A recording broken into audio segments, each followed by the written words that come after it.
Bugun men juda muhim masalani tushuntirib beraman. Qaysi ishlovchilarga qayta hisoblash qilindi? Kimning puli o'shishi kerak, kim kutmasligi kerak va eng muhimi siz o'zingizni ro'yxatda bor yo'qligingizni qanday tekshirasiz? Bu mavzu oddiy ko'rinadi, lekin amalda ko'pchilik aynan shu joyda pulini yo'qotadi. Kimdir qayta hisoblash bo'lganini bilmaydi, kimdir hujjatini vaqtida topshirmaydi, kimdir esa menga tegishli emas deb o'ylab aslida olish mumkin bo'lgan summadan voz kechadi. Shuning uchun videoni oxirigacha ko'ring. Men bu yerda oddiy tilda, hayotiy misollar bilan kimga qayta hisoblash qilinadi, qanday shartlar bor, qaysi holatda rad etilishi mumkin, qaysi hujjatlar kerak, qayerga murojaat qilish kerak, hammasini bosqichma-bosqich tushuntiraman. Kanalga hoziroq obuna bo'ling, videoga like bosing, chunki bunday ma'lumotlar har bir ishlayotgan odamga, pensionerga, byudjet tashkilotida ishlayotgan xodimga, xususiy korxonada mehnat qilayotgan fuqaroga va ularning oila a'zolariga bevosita tegishli. Avvalo, qayta hisoblash deganda nimani tushunamiz? Qayta hisoblash bu avval belgilangan to'lov. Pensiya, nafaqa, ish haqi, ustama yoki kompensatsiya summasini yangi ma'lumotlar, yangi qonuniy talablar, yangi ish staji, yangi ish haqi ko'rsatkichlari yoki ilgari inobatga olinmagan davrlar asosida qaytadan hisoblab chiqishdir. Ya'ni davlat yoki tashkilot sizga avval hisoblangan summani yana bir bor tekshiradi va agar farq chiqsa uni tuzatadi. Oldin ko'p holatlarda odamlarning ish staji, sug'urta badallari, ish haqi ma'lumotlari yoki lavozim o'zgarishlari qog'oz hujjatlar orqali yuritilgan. Bu esa juda ko'p xatolarga sabab bo'lgan. Masalan, odam 1998 yildan 2005 yilgacha zavodda ishlagan. Lekin arxivda faqat 2001 yildan boshlab ma'lumot bor. Yoki ayol kishi tug'ruq ta'tilda bo'lgan davrini stajga kiritish kerakligini bilmagan. Yoki pensioner pensiyaga chiqqanidan keyin ham yana 3 yil ishlagan. Lekin bu davr qayta ko'rib chiqilmagan. Shunday holatlarda hisob-kitob eski ma'lumot bilan qolib ketgan.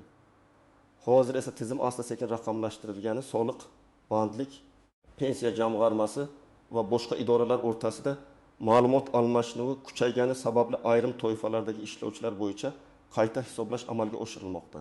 Lekin bu hamma odamga avtomatik pul qo'shildi degani emas. Eng katta xato mana shu. Odamlar qayta hisoblash bo'libdi, demak hammaga pul tushadi deb o'ylashadi. Aslida esa muhim shartlar bor. Men aynan shu shartlarni ochib beraman. Avval amaliyotda ko'p narsa fuqaroning o'zi olib kelgan hujjatga bog'liq edi. Mehnat daftarchasi, ish haqi to'g'risidagi ma'lumotnoma, arxivdan olingan tasdiq, buyruq nusxasi, lavozim bo'yicha tarif stavkasi yoki ish beruvchining ma'lumotnomasi bo'lmasa, idora ko'p holatda faqat bor hujjat asosida hisoblagan. Agar odam qaysidir davrni isbotlay olmasa, u davr hisobga kirmagan. Natijada haqiqiy ishlagan yillar bilan rasmiy hisoblangan staj o'rtasida farq paydo bo'lgan. Hozir esa ayrim ma'lumotlar elektron bazalarda ko'rinadi. Masalan, xodimning oxirgi yillardagi ish joyi, oylikdan ushlangan soliqlar, ijtimoiy to'lovlar, mehnat shartnomasi ro'yxatdan o'tgani, buyruqlar elektron tizimda aks etgani tekshirilishi mumkin. Bu nimani anglatadi? Agar siz rasmiy ishlagan bo'lsangiz, sizning ma'lum davrlaringiz avtomatik aniqlanishi osonlashadi. Ammo yana takrorlayman, hamma davr ham avtomatik topilmaydi. Ayniqsa eski yillar, yopilib ketgan korxonalar, arxivga topshirilmagan hujjatlar, norasmiy ishlangan davrlar bo'yicha muammo saqlanib qoladi. O'zgarishning asosiy mazmuni shuki, ishlayotgan yoki ishlagan fuqarolar bo'yicha ayrim to'lovlar yangilangan mezonlar asosida ko'rib chiqiladi. Bunga ish staji qo'shilishi, ish haqi miqdorining qayta baholanishi, qonunchilikdagi minimal me'yorlar o'zgarishi, ish joyi bo'yicha ma'lumotlar aniqlanishi, ilgari xatolik bilan kiritilmagan davrlarning tiklanishi sabab bo'lishi mumkin. Birinchi toifa. Pensiyaga chiqqandan keyin ham rasmiy ishlagan fuqarolar. Masalan, erkak kishi 60 yoshida pensiyaga chiqdi, lekin keyin yana maktabda qorovul bo'lib yoki korxonada mutaxassis bo'lib yoki xususiy firmada hisobchi bo'lib 2-3 yil ishladi.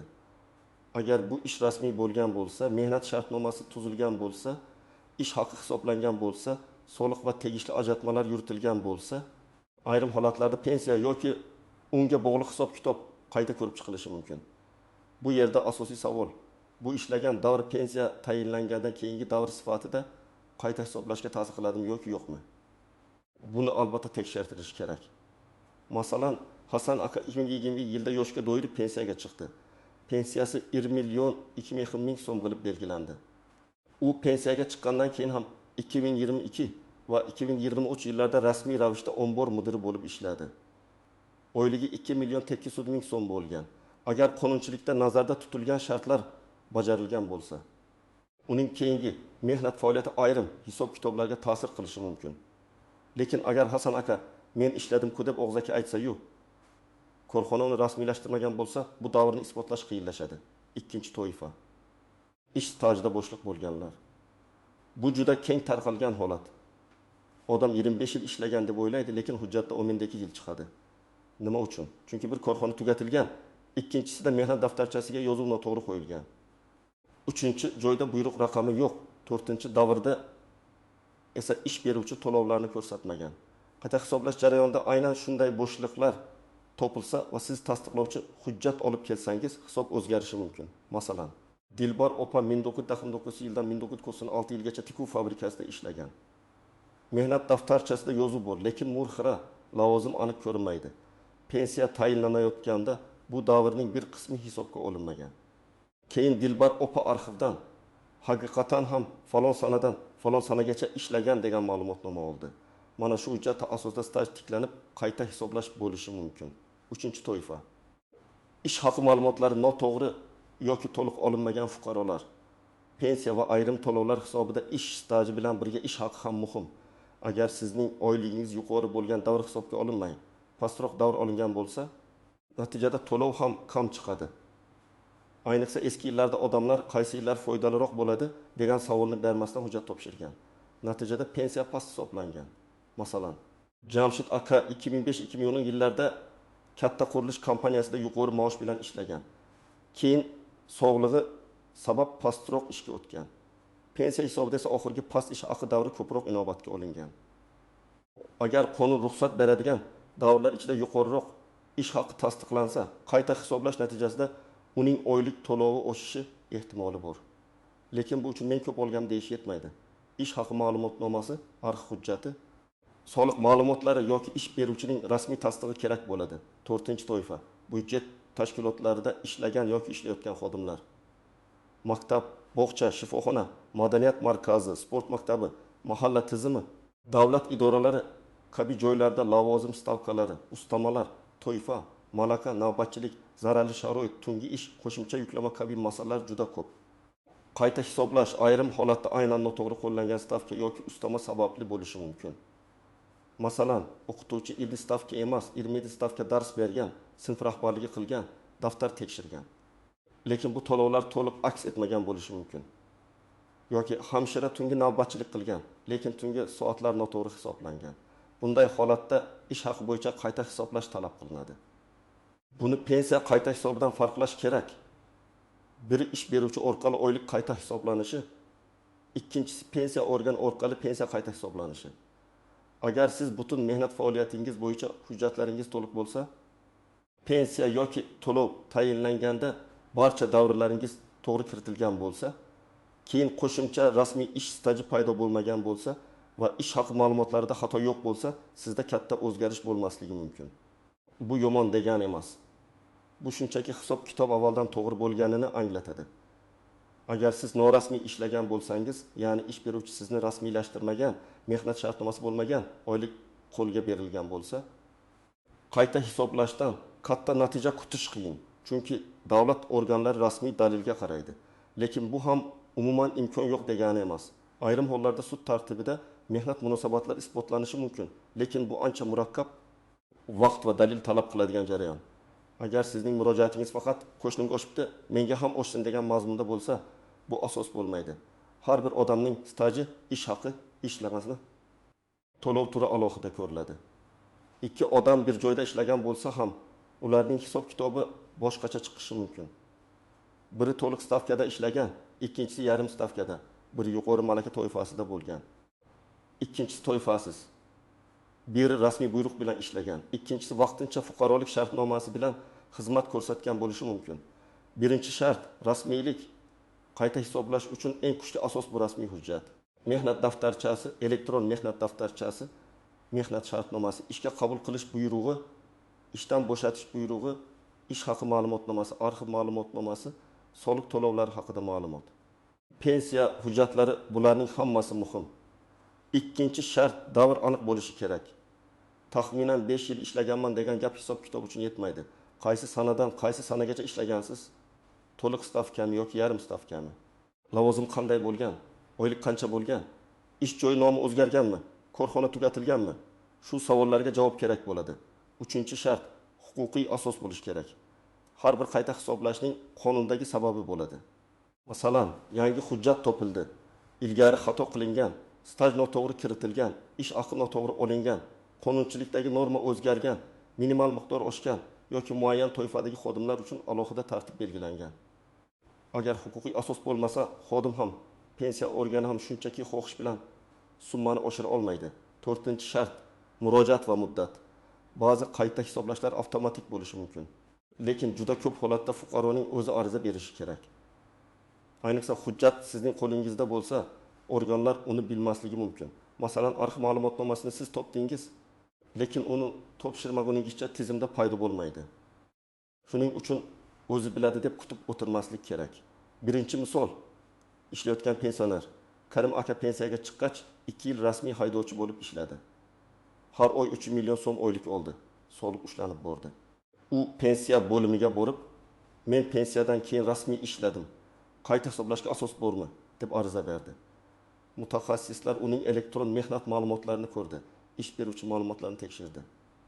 Agar bu davr amaldagi tartib bo'yicha hisobga olinadigan bo'lsa, Karim akaning pensiyasi qayta ko'rib chiqiladi. Agar hisobga olinmaydigan davr bo'lsa, unga yozma javob berilishi kerak. Muhimi, Karim aka og'zaki so'rov bilan cheklanmay, ariza orqali iz qoldirdi. Ikkinchi misol, arxiv orqali staj tiklash. Mohira opa kolxozda ishlagan davrini pensiya hujjatlariga qo'shtira olmagan. Sabab, mehnat daftarchasida yozuv bor, lekin korxona nomi hozir mavjud emas. U tuman arxivga murojaat qildi. Arxivdan shaxsiy tarkib bo'yicha ma'lumot topildi. 1995 yil 2 martdan 1992 yil 30 sentabrgacha ishlagan. Shu hujjat bilan pensiya organiga ariza berdi. Agar boshqa shartlar ham mos bo'lsa, uning staji oshadi. Staj oshsa, pensiya miqdori ham o'zgarishi mumkin. Bitta qog'oz ba'zan oyiga 1 ming, 200 ming, ayrim holatda undan ham ko'proq farq qilishi mumkin. Uchinchi misol, oylik noto'g'ri hisoblangan xodim. Nodir ismli xodim shifoxonada texnik xodim bo'lib ishlaydi.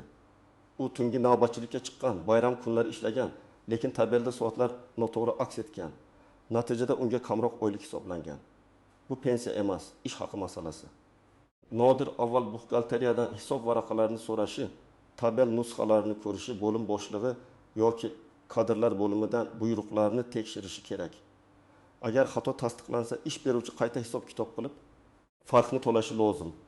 Agar ish beruvchi rad etsa, mehnat inspeksiyasi yoki sud orqali talab qilish mumkin. 4-misol, yarim stavka va to'liq stavka farqi. Zilola opa bog'chada tarbiyachi yordamchisi bo'lib ishlagan. U o'zini to'liq ishlagan deb o'ylaydi. Lekin hujjatda ayrim davrlarda lo'lig'i bir stavka ko'rsatilgan. Qayta hisoblashda aynan shu muhim bo'ladi.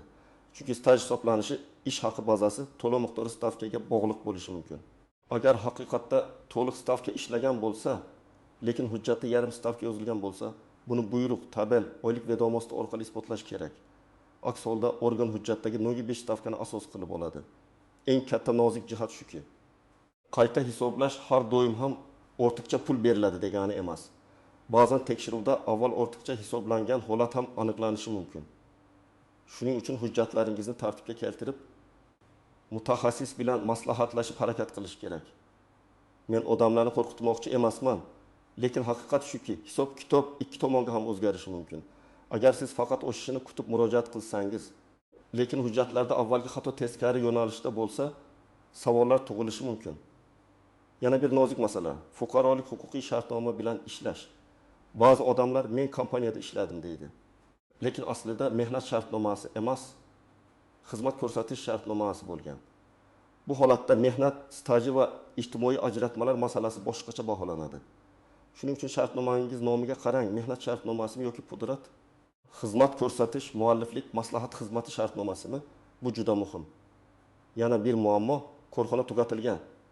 Agar ish joyingiz yopilib ketgan bo'lsa, hujjatlar qayerga topshirilganini aniqlash kerak. Odatda shaxsiy tarkib hujjatlari arxivga topshirilishi kerak bo'ladi, lekin amalda hamma korxona buni to'g'ri qilmagan. Agar arxivda ma'lumot topilmasa, boshqa dalillar kerak bo'lishi mumkin. ish haqi vedomosti kasaba uyushmasi bileti. Eski buyruq nusxasi, guvohlar sud orqali faktni belgilash. Lekin guvoh ko'rsatmasi har doim ham yetarli bo'lavermaydi. Ayniqsa ish haqi miqdorini tasdiqlashda rasmiy hujjat juda muhim. Yana bir e'tiborli jihat. Ayollar uchun bolani parvarishlash davrlari, harbiy xizmat, o'qish davri, zararli yoki og'ir sharoitdagi ishlar, imtiyozli staj, mavsumiy ishlar. Bularning har biri alohida tartibda ko'riladi. Masalan, kimdir zavodda zararli sexda ishlagan bo'lsa, oddiy staj emas, imtiyozli tartib masalasi ham chiqishi mumkin. Lekin zavodda ishlaganman deyishning o'zi yetmaydi. Aynan qaysi sex, qaysi lavozim, qaysi ro'yxatga kirishi.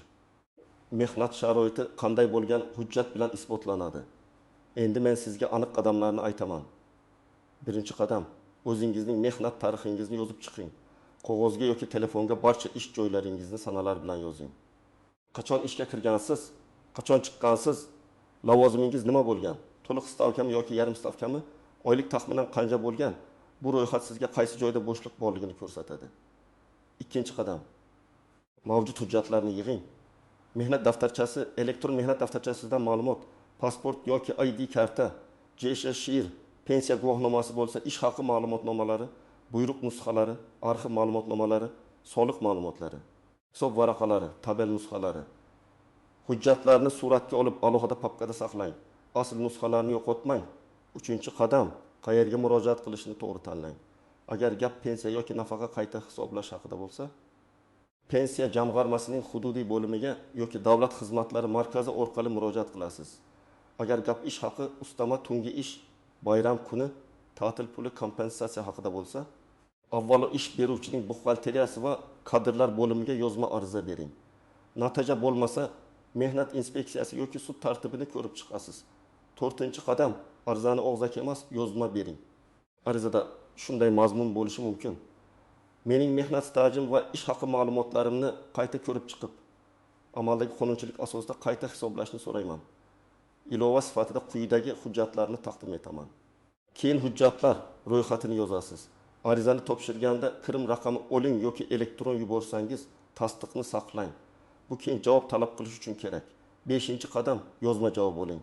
Agar sizga bo'lmaydi deyishsa, nega bo'lmasligini yozma tushuntirishlarini so'rang. Yozma javobda qaysi norma asosida rad etilgani ko'rsatilishi kerak. Ko'p odam shu joyda to'xtab qoladi. Aslida yozma javobni olib keyingi bosqichda yuqori tashkilotga, prokuratura, mehnat organlari yoki sudga murojaat qilish mumkin. 6-qadam, raqamlarni tekshiring. Agar sizga qayta hisoblash qilindi deyishsa, shunchaki rahmat deb ketmang. Qaysi davr qo'shildi, qaysi ish haqi olindi, qancha farq chiqdi? Qaysi sanadan boshlab to'lanadi? Oldingi davr uchun qarzdorlik bormi? Bularni so'rang. Masalan, pensiya 1.500.000 dan 1.680.000 ga oshgan bo'lsa, farq bilmahama qilmang. Lekin bu farq qaysi oydan boshlab to'lanadi? Oldingi oylar uchun ham to'lanadimi yoki faqat ariza bergan sanadanmi? Mana shu savol juda muhim.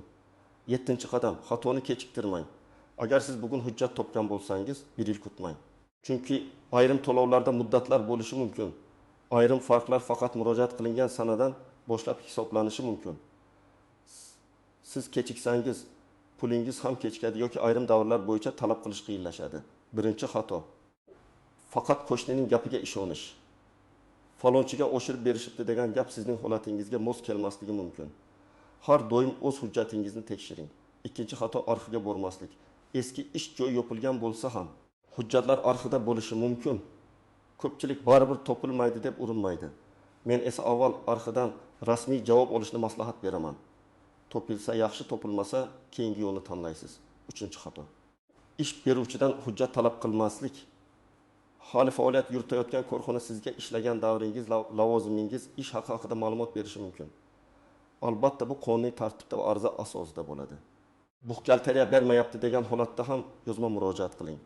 4-xato, norasmiy ishlashga rozi bo'lish. Bugun qo'lga ko'proq olaman deb rasmiylashtirmasdan ishlasangiz, ertaga staj, pensiya, ta'til puli, kasallik varaqasi, kompensatsiya masalasida yutqazasiz. Qayta hisoblash ham rasmiy iz bo'lmasa, sizga yordam bera olmaydi. 5-xato, hujjatdagi mayda xatoga e'tibor bermaslik. Ism, familiyada bitta harf farqi, tug'ilgan sana xatosi, korxona nomining noto'g'ri yozilishi, muhrning yo'qligi, buyruq raqamining tushib qolishi keyin katta muammo chiqaradi. Shuning uchun hujjat olganda darhol tekshiring. Demak, qaysi ishlovchilarga qayta hisoblash qilindi yoki qilinishi mumkin? Eng avvalo rasmiy ishlagan, pensiyaga chiqqandan keyin ham mehnat faoliyatini davom ettirgan, stajida bo'shliq bo'lgan, ish haqi ma'lumotlari to'liq olinmagan, byudjet yoki xususiy tashkilotda ustama va qo'shimcha to'lovlari noto'g'ri hisoblangan, arxiv orqali yangi hujjat topgan fuqarolar bu masalaga jiddiy qarashi kerak. Kimning hujjati to'liq va avvalgi hisob kitobi to'g'ri bo'lsa, unda o'zgarish bo'lmasligi ham mumkin. Kim norasmiy ishlagan bo'lsa, isbotlash qiyin bo'ladi. Mening asosiy tavsiyam shunday: kutib o'tirmang. O'z mehnat tarixingizni tekshiring, hujjatlaringizni yig'ing. Yozma ariza bering va yozma javob oling. Qayta hisoblash bu tasodifiy sovg'a emas. Bu hujjat qonuniy asos va to'g'ri murojaat natijasidir. Agar sizda shunday holat bo'lgan bo'lsa, izohlarda yozing. Sizga qayta hisoblash qilindimi? Qaysi hujjat talab qilindi? Natija qanday bo'ldi? Sizning tajribangiz boshqa odamlarga ham yordam beradi.